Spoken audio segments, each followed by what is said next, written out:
Hello guys, कैसे हैं आप सब। और मैं हूं नीलम। मैं लेके आ गए हूं आपका newspaper the Hindu in school और आपका स्वागत है आपके अपने channel study for the better future में। और आई होप आप लोग ब्लॉग पे जा रहे होंगे जिसका एड्रेस है www.studyforthebetterfuture.com। और मैं इस ब्लॉग पे काफ़ी अपडेट्स कर रही हूँ और कोई भी आपको प्रॉब्लम होती है तो आप प्लीज़ कमेंट बॉक्स में करके ज़रूर बताइएगा। और चलिए हम चलते हैं। आज डेट है हमारी ट्यूसडे मई 18, 2021। और चलिए हम अपना आज का टॉपिक देख लेते हैं। और हमारा टॉपिक है to Mars and beyond China's space mission. तो मार्स के पीछे चाइना का स्पेस मिशन हम देखते हैं। यहाँ पे है when it's Mars rover Zhurong touch down on the red planet on Saturday. तो अभी बीते शनिवार को चीन के मार्स रोवर ज़ूरोंग ने रेड प्लैनेट को टच किया है। And China become the first country to carry out an orbiting launching and roving operation during its first mission to Mars. तो चाइना पहला देश बन चुका है और रेड प्लैनेट की ऑर्बिट में इंटर करने वाला during first mission to Mars, पहले ही मिशन में। The country has long list of current and upcoming missions. Here is a look at some of them. तो कंट्री का बहुत सारे मिशंस हैं, तो चलिए हम यहाँ पे कुछ देखते हैं। और यहाँ पे चीन के स्पेस मिशन को हम पहले देख लेते हैं, फिर हम अपना टॉपिक आगे से स्टार्ट करेंगे। तो यहाँ पे दिया हुआ है China has come a long way in its race to catch up with the United States and Russia, whose astronauts and cosmonauts have decades of experience in space exploration. आपने इस यहाँ पे एक बात ध्यान करिए, गौर किया है कि ये पे एस्ट्रोनॉट्स और कॉस्मोनॉट्स क्यों लिखा हुआ है, जबकि दोनों के मतलब एक ही होते हैं। तो ऐसा यहाँ पे इसलिए दिया है कि यूएसए के अंतरिक्ष यात्रियों को एस्ट्रोनॉट बोला जाता है और रशिया के अंतरिक्ष यात्रियों को कॉस्मोनॉट बोला जाता है। और भारत के अंतरिक्ष यात्रियों को भी एस्ट्रोनॉट बोला जाता है। और आप क्या मुझे बताएंगे कमेंट करके कि जापान के अंतरिक्ष यात्रियों को क्या बोला जाता है? तो चलिए बताइएगा मुझे। And it has new sent astronauts into space powered probe moon and launch a rover on Mars. तो इन्होंने क्या किया है कि एस्ट्रोनॉट्स को स्पेस में भेजा है and powered probe to the moon पे पावर्ड प्रोब भेजा है और मार्स पर भी इनके रोवर ने लैंड किया है। And China successfully launch the first module it's new space station last month. और चाइना ने चाइना अकेले का एक स्पेस स्टेशन बना रहा है, जो कि उनका स्पेस स्टेशन लोकेटेड होगा पृथ्वी की लो अर्थ ऑर्बिट में, जो कि पृथ्वी से 350 किलोमीटर से 335 किलोमीटर की ऊंचाई पर स्थित होगा। और जो एक इंटरनेशनल स्पेस स्टेशन है वो मुख्यतः यूएसए और रशिया के कोऑर्डिनेट में बना हुआ है। बाकी देशों ने उसमें कंट्रीब्यूशन किया है, पर सबसे ज्यादा कंट्रीब्यूशन रशिया और यूएसए का है, जहां से अब शायद रशिया भी क्विट कर रहा है। और चीन ने अपना अलग अंतरिक्ष स्टेशन बनाना शुरू कर दिया है, जो कि अभी हमने कुछ दिनों पहले अखबार में खबर पढ़ी थी, जिसपे मैंने अपने ब्लॉग पे आर्टिकल भी लिखा है कि चाइना का रॉकेट लॉन्ग मार्च 5, जो कि विश्व का सबसे लंबा और सबसे भारी रॉकेट है, इससे चाइना के जो साइंटिस्ट थे उनकी कमांड छूट गई थी और वो पृथ्वी पर कहीं भी वापस आते समय गिर सकता था। फिलहाल किसी को कोई नुकसान नहीं हुआ और वो जाके गिरा है हिंद महासागर में, मालदीव की कैपिटल माले के नजदीक। और इसी रॉकेट से चाइना ने अभी, जो कि इनका अंतरिक्ष स्टेशन 2022 तक बनके तैयार होना है, उससे लॉन्ग मार्च से अपना एक सबसे बेस मॉड्यूल भेज दिया है, मतलब अंतरिक्ष में बेस मॉड्यूल स्थापित कर दिया है। और इसका जो नाम होगा, इस स्टेशन का नाम होगा तियांगोंग अंतरिक्ष स्टेशन, ठीक है। और इसकी प्रारंभिक अवधि होगी 10 साल और यहाँ पे करीब 6 अंतरिक्ष यात्रियों के रहने की जगह होगी। And up to 6 astronaut during crew replacement operation. In January 2019, China became the first country to land the probe on far side of the moon. और चीन विश्व का पहला ऐसा देश बन गया है जिसने चंद्रमा के फार साइड यानी कि जो हमें दिखता नहीं है उस साइड यानी पीछे के साइड पे प्रोब को उतारा था. It was China second successful moon launching after one in 2013. और ये चीन का सेकेंड ट्राई था, जो कि पहला ट्राई उसने 2013 में भी किया था. और भारत ने भी ऐसी कोशिश करी थी, मतलब फार साइड पे उतारने की, पर हम थोड़ा सा चूक गए थे, ना हम भी होते इस लिस्ट में. In December 2020, China's Chang'e 5 mission scooped up nearly 4 pounds of rocket and soil near a volcanic feature called Moon's Rumka and brought them back to Earth, and first lunar sample since the one collected by Soviet Union's Luna 24 mission in 1976.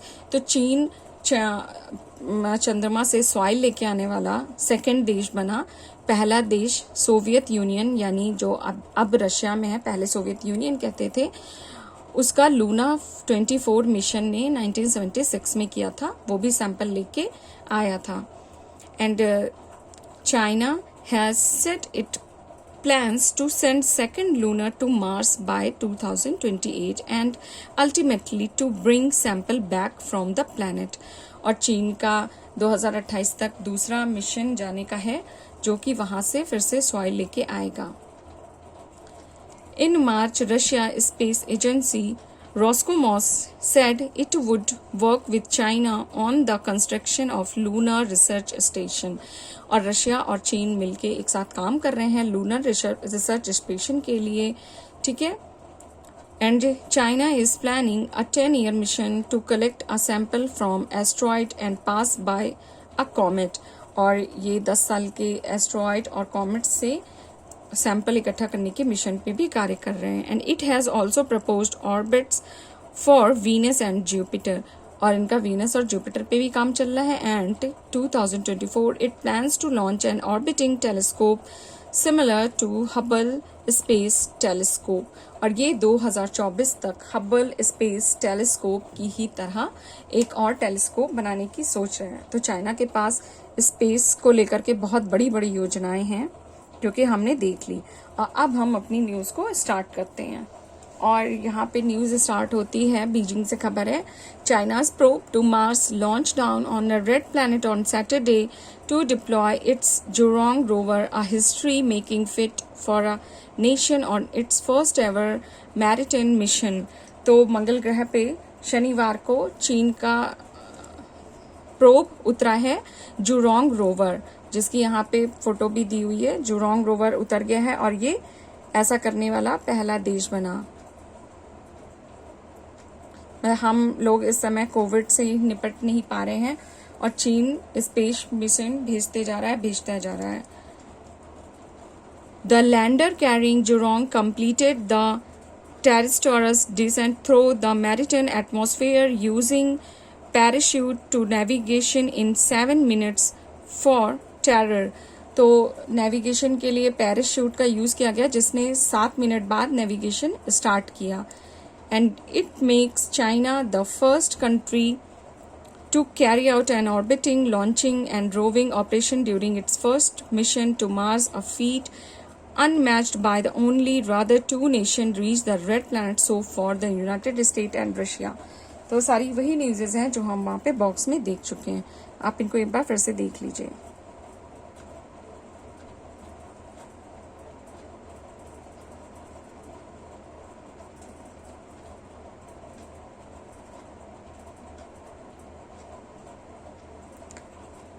Three months mission. तो 3 months mission था ये. Zhurong is a 6-wheeled solar-powered rover which is won the quest to collect and analyze rock sample Mars surface. Tianwen-1 Mars probe which carried the rover was launched last July. तो ये किस तरह से गया, क्या काम करेगा, ये सब कुछ यहाँ पे दिया हुआ है. और यहाँ पे एक क्विज दी हुई है, फाइंड द राइट मैच. एक क्वेश्चन है और ये इसको आप क्विज को सॉल्व कर लीजिए. और हम आ गए अब अपने अगले टॉपिक पे, जीके में. और यहाँ पे बड़ा अच्छा इंटरेस्टिंग सा टॉपिक है आज. Who wrote the first English dictionary, तो पहली इंग्लिश की डिक्शनरी किसने लिखी थी? चलिए यहाँ पे देख लेते हैं, जूम कर देती हूँ मैं। तो यहाँ पे दिया हुआ है, क्या आपको डिक्शनरी में नए शब्द खोजने की आदत है, चाहे वो पॉकेट डिक्शनरी हो या आसानी से डाउनलोड होने वाले मोबाइल ऐप हो, ये हमेशा काम आते हैं। लेकिन क्या आप जानते हैं अंग्रेजी का पहला डिक्शनरी शब्द कौन सा था और इसने किसे लिखा था, किसने इसे लिखा था? तो ये था 16वीं शताब्दी में अंग्रेजी भाषा में कई परिवर्तन हुए।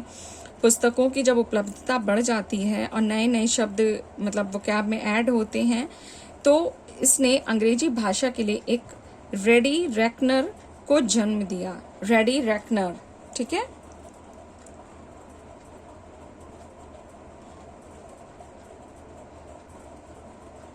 और ये बायलिंगुअल होता था, यानी दो भाषा में शब्दकोश था, और जो अनुवाद करते थे उनका उपयोग व्यापारी मिशनरियों द्वारा किया जाता था। तो यहाँ पे इनकी हिस्ट्री दी हुई है कि किसने इसे कैसे शुरू किया। अंग्रेजी स्कूल के शिक्षक रॉबर्ट कार्डरे द्वारा 1604 में लिखा गया पहला विशुद्ध यूरोप से अंग्रेजी वर्णमाला शब्दकोश अ टेबल अल्फाबेटिकल था। क्वाड्रे ने शैक्षिक ग्रंथों में पहले प्रकाशित शब्द आइस्ट का उपयोग किया था। यह लगभग 3000 शब्दों की सूची है और प्रत्येक को एक सरल और संक्षिप्त विवरण के साथ परिभाषित किया गया है। तो सबसे पहले इन्होंने ही लिखा था, एक अंग्रेजी स्कूल के शिक्षक थे रॉबर्ट कार्डरे। बाकी सारी न्यूज़, ये पूरा आर्टिकल यहाँ पे है।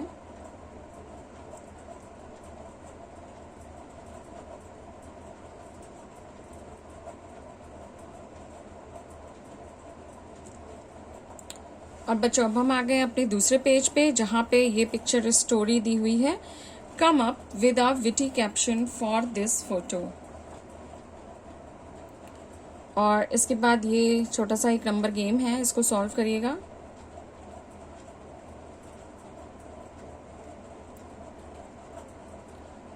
और ये है स्पेस ओडिसी। स्पेस से रिलेटेड बहुत इंटरेस्टिंग से सवाल जवाब होते हैं, इनको इस क्विज को ज़रूर सॉल्व करिए। सैटर्न की रिंग किससे बनी होती है? आइस, डस्ट एंड रॉक से। इतने अच्छे अच्छे सवाल हैं, इनको देख लीजिए। एंड ये है फन फैक्ट। मैं अब न्यूज़पेपर के हर क्विज को इसलिए नहीं सॉल्व कराती हूँ क्योंकि न्यूज़पेपर सॉल्व करने का पर्पज़ ही ख़त्म हो जाता है। आपको न्यूज़पेपर प्रोवाइड करा रही हूँ और जो डिस्क्राइब करने वाली चीज़ें हैं वो डिस्क्राइब करती हूँ। ब्लॉग पे भी उन आर्टिकल्स को लिख देती हूँ, और जैसे आपको पॉइंट्स अगर कहीं लिखने हो तो आप वहाँ से उठा सकते हैं। और बाकी क्विज तो आपको खुद से सॉल्व करनी पड़ेगी, तभी आपको न्यूज़पेपर की इम्पोर्टेंस समझ में आएगी।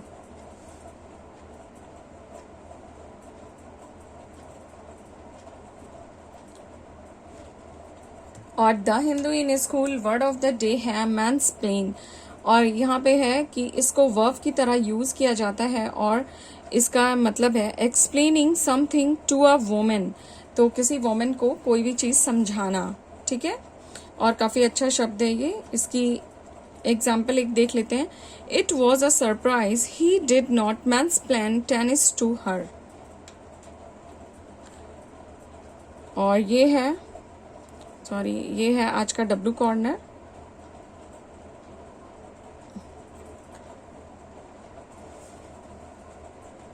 और हम आ गए अपने अगले पेज पे, जहाँ पे 1 मिनट क्विक काउंट है।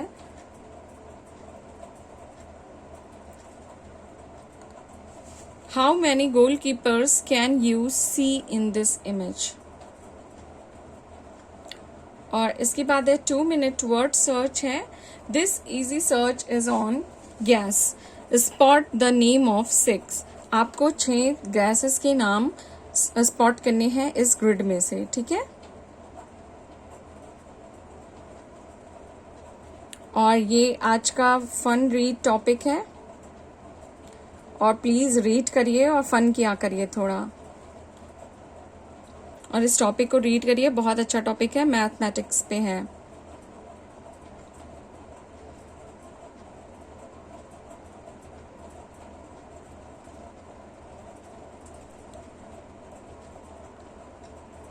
और 2 क्वेश्चन दिए हैं एक्टिविटी कॉर्नर में। और एक है आज यहाँ बड़ा अच्छा सा सवाल है, just a minute, zoom in में। Spot the right word rapid growth in algae on the near surface of water and result an excessive supply of nutrients from organic pollution is called। तो organic pollution इसको क्या कहते हैं? बहुत ही अच्छा term है, यहाँ पे ये देखिए दिए हुए हैं सारे टर्म, पहचान के बताइए। तो इस टर्म को कहते हैं एल्गल ब्लूम। ठीक है, इसमें होता ये है कि पानी में इतना ज़्यादा ऑर्गेनिक पोल्यूशन हो जाता है जिसकी वजह से बहुत सारे एल्गी या खरपतवार पैदा होने लग जाती है, और उसकी वजह से ऑक्सीजन की इतनी कमी हो जाती है कि जो ओशन क्रिएचर्स हैं वो मरने लग जाते हैं। और आज का हमारा अनस्क्रैम्बल इन अ मिनट में अगर हम इन अल्फ़ाबेट्स को अरेंज करते हैं तो हमारी स्पेलिंग बनेगी SACCHARINE, यानी सैकरीन। सैकरीन एक होता है चीनी का ही दूसरा रूप, यानी एक्सक्लूसिवली स्वीट और सेंटिमेंटल। और ये है most important topic the Hindu का कॉम्प्रिहेंशन। इसको बहुत ही आराम से सॉल्व करिए, इजी होता है। मैंने वर्ड मीनिंग्स अपलोड कर दी हैं, वहाँ से आज के कठिन शब्दों को मैंने दे दिया है, उनमें आप लोग देख लीजिएगा सॉल्व करते समय। अब मैं कोशिश करूँगी कि वोकैबुलरी पहले ही अपलोड कर दूँ वीडियो बनाने से पहले। गाइस मैं अकेले हूँ तो मतलब कभी कभी थोड़ा सा देर हो जाती है, तो प्लीज़ चैनल को आप लोग लाइक शेयर एंड सब्सक्राइब ज़रूर करते रहिए, और आपको जो भी कमी लगती है मेरे को कमेंट बॉक्स में बताते रहिए, मैं उसे दूर करने का पूरा ट्राई करूँगी। और आज हमारा मिशनरी टॉपिक में है ये when you are happy and you know it. तो ये कुछ टॉपिक होते हैं जो कि लैंग्वेज लिटरेचर से रिलेटेड होते हैं, तो ये आपने खुद ही पढ़ने हैं, और इनमें एक्टिविटी है जिन्हें आपको खुद से करना है। मैंने जूम कर दिया है इन्हें।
और आज यहाँ पे क्यूरियस स्पेस में ये एक्टिविटी दी है, मेजर योर इंस्ट्रूमेंट क्वांट।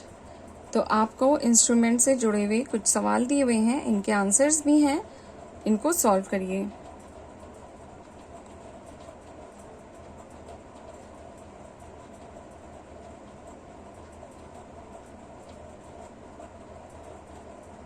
और यहाँ पे ये भी दिया हुआ है कि अगर आपके 6 से 8 सही होते हैं तो जीनियस हैं, 4 से 6 सही होते हैं तो ऑलमोस्ट ठीक है, बट अगर लेस देन 4 तो बैकअप और पढ़िए जाके।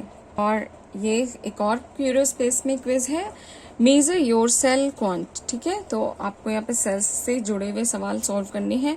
इस ग्रिड में से भी कुछ क्वेश्चंस दिए हुए हैं, इसको करिए। और अब हम आगे हैं विकिपीडिया अ डेली सर्च में, और पहले यहाँ पे हमारा सबसे पहला टॉपिक है, ये एक डांस करती हुई लड़कियां हैं, और ये टॉपिक है हमारा जोरोपो। तो जोरोपो एक म्यूजिक है और नृत्य का एक रूप है जिसकी उत्पत्ति वेनेजुएला में हुई है, और इसका स्पेनिश शब्द जोरोपो का अर्थ होता है पार्टी, यानी संगीत शैली के साथ नृत्य के साथ ये कुछ फैगडो जैसा दिखता है। और अलग अलग जोरोपो वेरिएंट्स हैं, यानी ट्यूरे हो, ओरिएंटल है, लानारो है, और प्रेसिडेंट जोरोपो अल्मा लनरा का वेनेजुएला का औपचारिक राष्ट्रगान माना जाता है। जोरोपो को लानोस के संगीत के रूप में भी जाना जाता है। तो हमारा लास्ट वर्ड है लानोस। तो चलिए देखते हैं लानोस क्या चीज़ है।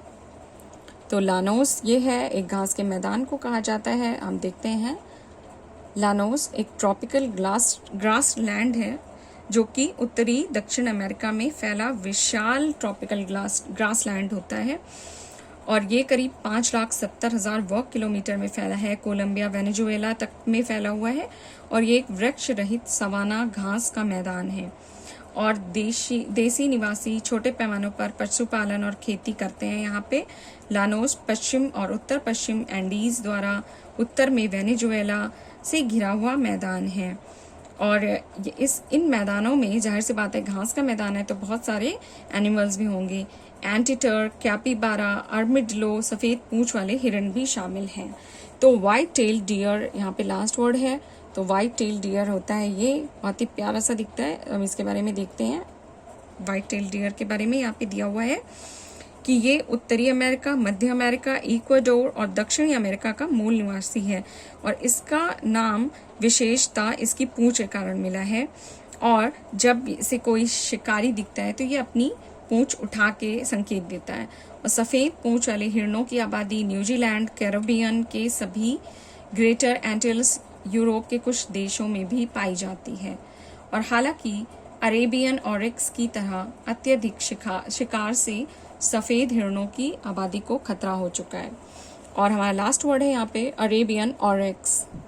ये है बहुत ही खूबसूरत से अरेबियन ऑरिक्स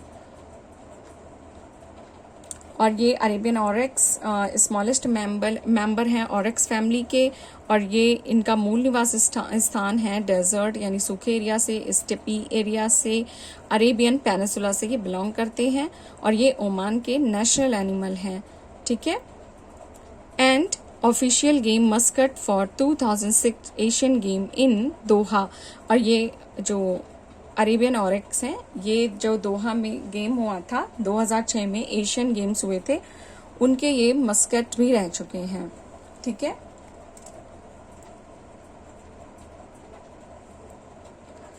और अब ये यहाँ यंग वर्ड के बारे में कुछ दिया हुआ है। समर्स,